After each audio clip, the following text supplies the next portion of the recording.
Pessoal, o caso da explosão em Brasília gera cada vez mais atrito. O que se percebe a partir de então é que haverá uma retaliação ainda maior contra os conservadores por causa desse caso. Ou seja, vão tentar atribuir a todo aquele que é de direita e conservador a responsabilidade por atos insanos, como o desse sujeito. E eu discordo muito de, inclusive, muitos influenciadores que estão tentando passar pano, falando que o que esse cara fez tá certo, é normal. Não é. Não é, não vamos passar pano aqui. Agora, a coisa ficou num nível tão grave que uma matéria do Metrópole já chega em cogitar uma GLO por parte do Lula. Agora imagina, o que eles estão utilizando, e até o Paulo Figueiredo tratou desse assunto, o que eles estão tentando é validar arbítrios que estão acontecendo com base nesse ato insano, impensado e extremista sim. Tá? Esse ato desse cara que pegou fogos de artifício, criou artefatos ali, é insano sim. Não vamos tapar o sol com a peneira. Mas presta atenção, porque isso, inclusive, tem essa hipótese do GLO, né? De uma GLO por parte do Lula, que é aventado pelo jornal Metrópolis, e a gente vai falar sobre isso, tá? Então não esqueça de se inscrever no canal, curtir, compartilhar. Muito importante o seu apoio aqui no nosso canal. Lembrando a vocês que já está disponível para vocês aí o nosso livro Segredos Milionários dos Leilões. Você vai fazer o download do livro, pessoal, e vai fazer aí o pagamento com base na sua consciência, tá bom? Esse livro aqui, o intuito é fazer a publicação para que você possa realmente entender o que está acontecendo. No futuro, não muito distante, a gente está só se organizando, a gente quer fornecer aqui as mentorias para que vocês possam, sabe, entender cada vez mais, aprender a ganhar dinheiro, aprender a utilizar muito bem, né? Essa questão dos imóveis para ganhar dinheiro, tá bom? Mas vamos lá, vamos começar com matéria? Vem comigo que isso aqui é importante demais. A Arlinda Maria, ela fez um comentário sensato aqui. Ela escreveu o seguinte: bom dia, irmãos. De acordo com as imagens, o homem que explodiu na Praça dos Três Poderes foi alvejado pelos policiais. E assim, ele caiu e o artefato explodiu. Agora, tudo se voltará contra a oposição. Mas a ex-mulher ainda põe lenha na fogueira. Deus tenha misericórdia e traga a verdade à tona. Sabe, Arlinda, sensatez impecável do que você escreveu aqui. E realmente, as ações contra a oposição já começaram. E aí, com base nesse ímpeto aqui, todo aquele que simplesmente não quer ser esquerda ou que critica a esquerda será categorizado como uma pessoa extremista. Sabe? Ações de pessoas como essa, e cara, não passe pano, a pessoa é uma pessoa perturbada, mas tem sim, né, uma ação,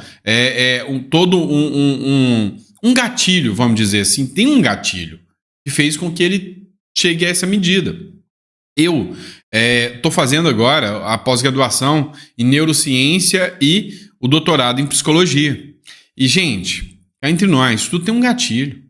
Esse cara teve o gatilho para ele tomar uma medida como essa. E é uma medida, sabe, extremada, uma medida louca. Ele queria o quê? Ser visto? Não sei. Mas agora vão usar isso contra os conservadores. Esquece PL da anistia. Prepare-se pelo PL da censura. Prepare-se para validação de tudo aquilo que estão fazendo e que eu, como advogado, posso garantir para vocês. Vejo que estão extrapolando as medidas, né, do devido processo legal. Olha só, matéria da Folha de São Paulo para vocês verem o tamanho do buraco. Bruno Bogossian, jornalista. Atentado obriga o país a tratar radicais como radicais. Naturalidade das discussões sobre anistia era delírio coletivo de um país que inscreveu o fanatismo na cultura política. Ou seja, o simples fato de defender uma anistia, eles vão te tratar como radical. É isso. Engraçado que a esquerda defendeu a anistia por anos. De casos até de sequestros de pessoas, de atentados, roubos a banco. Atentados que aconteceram. Não. Quem defendeu a anistia lá podia. Agora defender a anistia, parlamentares, influenciadores, pessoas do povo que defendem a anistia, agora serão tratados como radicais. Olha o que diz a matéria. O atentado na Praça dos Três Poderes foi o quarto ataque político radical no país em 2 anos. Desde dezembro de 2022, bolsonaristas depredaram Brasília no dia da diplomação de Lula, tentaram explodir um caminhão no aeroporto da capital e protagonizaram a invasão do 8 de janeiro. Para os padrões brasileiros, não é pouca coisa. Os detalhes do ataque de quarta-feira sugerem que o responsável pelas explosões era um homem desequilibrado, com toda certeza, encharcado por um conspiracionismo violento e uma doutrina de radicalização e o mais puro fanatismo antipolítico. Um distúrbio grave que pode ter sido gatilho para a execução do plano, mas o conspiracionismo, a radicalização e o fanatismo estão aí. Tá, presta atenção no que eu vou falar para você agora. Tá? Estão falando em GLO e eu já vou tratar isso aqui com vocês. Tá? Calma que eu vou explicar. Mas presta atenção no que eu estou falando agora.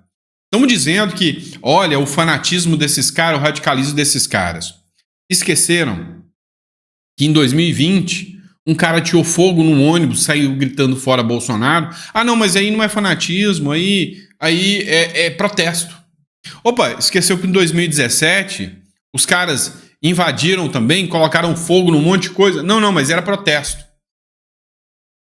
Opa, esqueceram que um militante acabou de falar nas suas redes sociais agora para sequestrar os deputados do PL, pôr gente bolsonarista numa praça e pôr fogo em todo mundo. Não, mas aí é liberdade de expressão.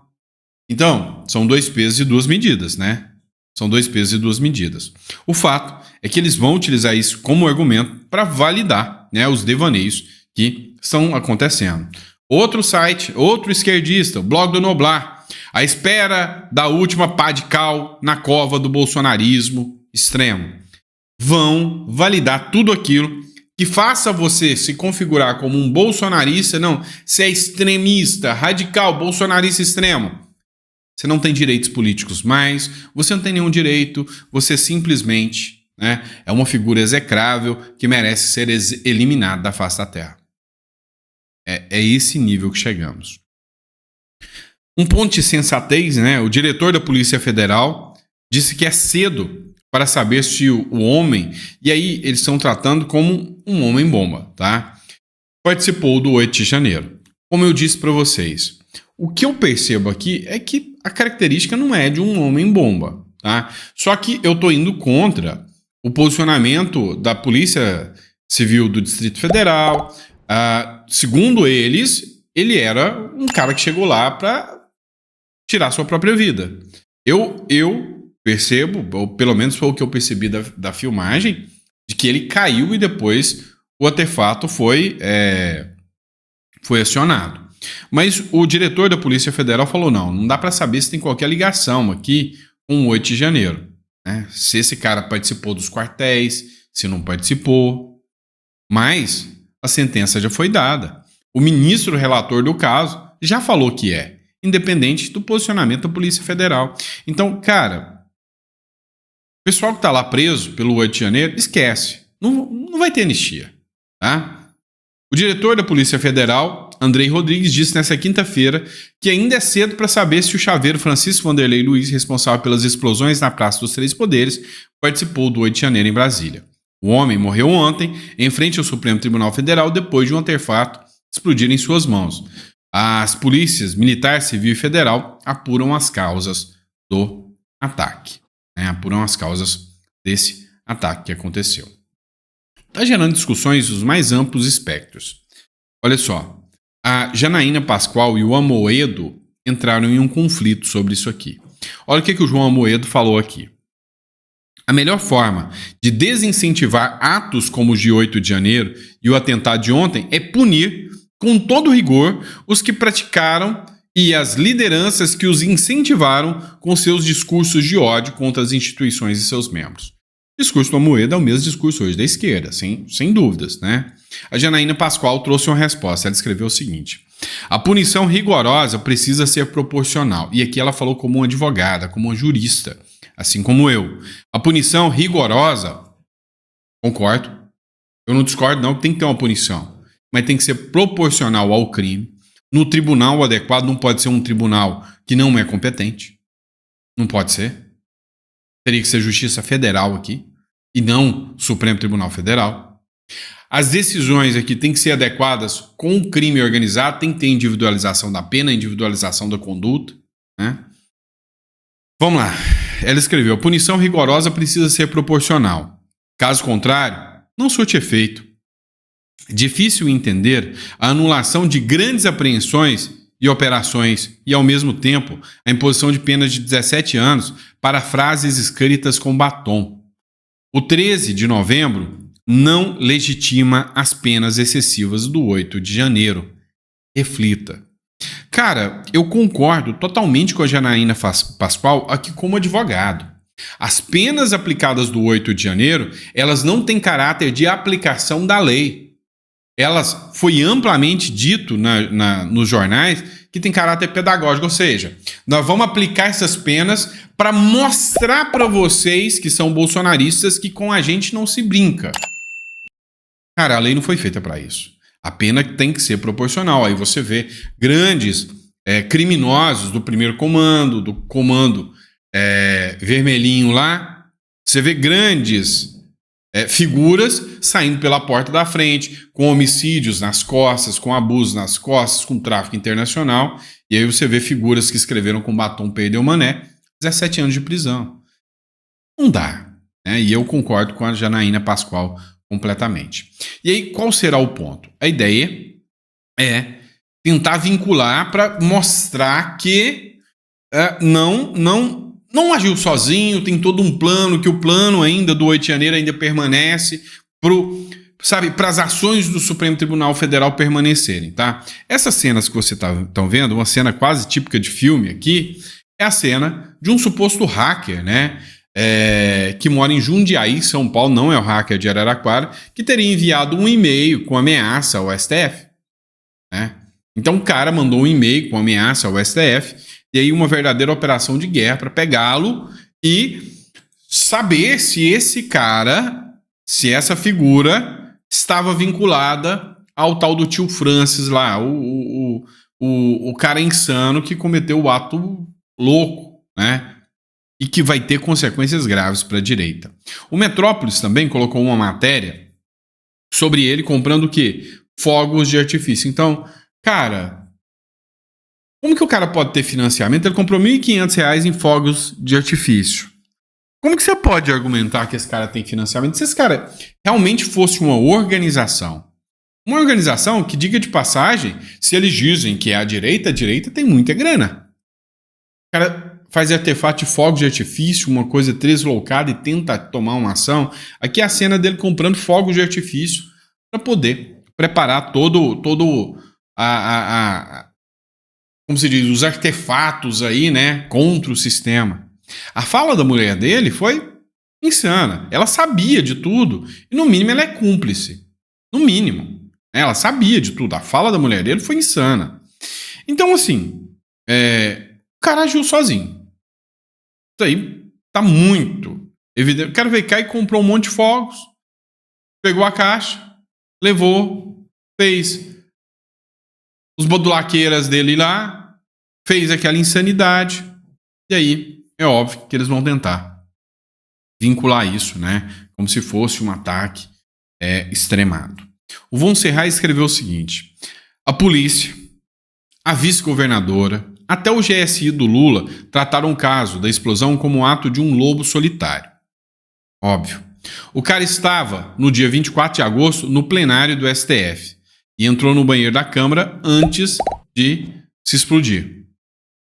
Se quisesse fazer mal real, tinha a chance. Não fez. Mesmo com mensagens criticando Jair e até uma ameaça, como disse a vice-governadora, querem criar um vínculo com a direita e o Bolsonaro. Não chamem o cara de homem-bomba. Usem o termo louco isentão ou doente mental dos fogos de artifício. A narrativa sempre começa na linguagem. Então, gente, o que a gente pode falar? Ele é um cara doente. O que ele tentou fazer aqui foi uma insanidade. Então, tem que tomar muito cuidado acerca disso. Para a gente ter uma visão mais clara se, peraí, o termo aqui que vai ser utilizado é o que está dando o poder para eles, cara, não importa o termo que você está utilizando, né? Normal, isso aqui não foi. Mas o poder, como se diz, utilizar esse argumento aqui, eles vão utilizar, não tenho dúvida. O Paulo Figueiredo, que é aquele jornalista que está exilado nos Estados Unidos, ele escreveu o seguinte: o que precisa ser dito é: Alexandre de Moraes, ministro supremo, a Globo e companhia estão instrumentalizando o cadáver de uma tragédia psiquiatra, ou seja, de um cara louco, para avançar a sua ditadura, e chamou eles de demônios. Então, você percebe que o discurso da oposição é exatamente este, né? O discurso da oposição é: olha, tá subindo, e se você achou que o 8 de janeiro foi pesado, eles já vêm agora com algo mais pesado ainda, sabe? Para impor novos processos, para pegar todo mundo que está incentivando, que está... Então tem que tomar muito cuidado com isso, tá? Cuidado com o que você posta nas redes sociais. Eu alertei sobre o 8 de janeiro, muita gente me massacrou. Aí vocês viram no que deu. Eu tô alertando agora de novo, eu me preocupo com você. Cuidado com o que você posta nas suas redes sociais sobre esse caso. O Eduardo Bolsonaro escreveu em nota pública: o Partido Liberal, por meio do seu secretário de Relações Institucionais, deputado Eduardo Bolsonaro, repudia as narrativas, tá, de que seria atos extremistas ligados ao PL, e aí é onde o Paulo Figueiredo argumentou aqui. Mas a realidade dos fatos, onde pode chegar isso tudo? Pode chegar numa GLO por parte do Lula? Esse é o grande ponto, esse é o principal temor. Poderia o Lula aproveitar esse momento de insanidade e criar uma GLO e, a partir dessa GLO, tomar o poder para si sobre todas essas políticas públicas? Ele já está tentando fazer isso com a PEC que muda aí, né, as regras do poder do governo sobre os estados. Ele poderia aplicar isso? Então, isso foi alvo de uma matéria do jornal Metrópolis, que disse o seguinte: as chances de Lula decretar GLO na esplanada após explosões. Já se aventa? Já. Os ministros acham que não, mas já há quem fale que é um risco real. Os ministros e assessores do Palácio do Planalto avaliam serem nulas as chances do governo Lula decretar uma garantia da lei e da ordem na esplanada dos ministérios após as explosões no STF na quarta-feira. Segundo auxiliares presidenciais, o governo Lula defende a apuração dos fatos com rigorosidade, mas entende que não haver necessidade, pelo menos por hora, dos militares assumirem a segurança da esplanada.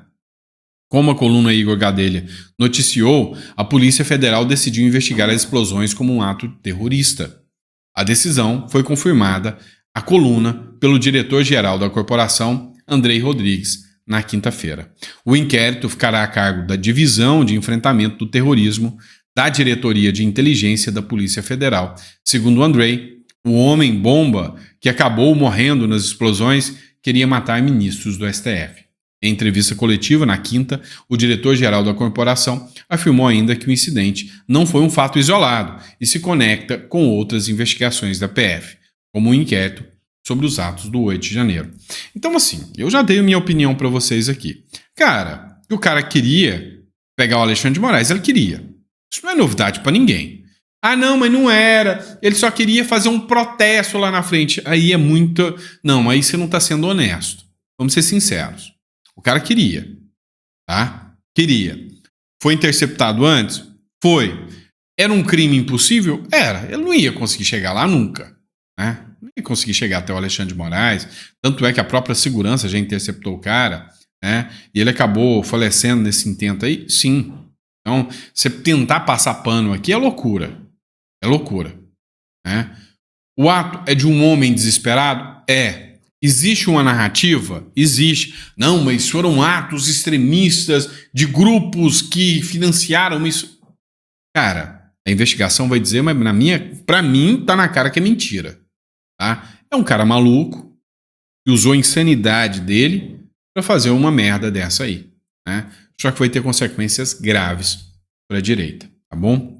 E há quem até diz que pode levar a uma GLO do Lula. E aí? Você já imaginou estar sob o comando de uma GLO do Lula com poderes amplos e restritos? Suspende-se, né? Em muitos casos, vários direitos dos cidadãos. E aí? Né? Pensa sobre isso, tá bom? Pessoal, obrigado, fiquem com Deus, tá? Um grande abraço para vocês, eu vejo vocês no próximo editorial.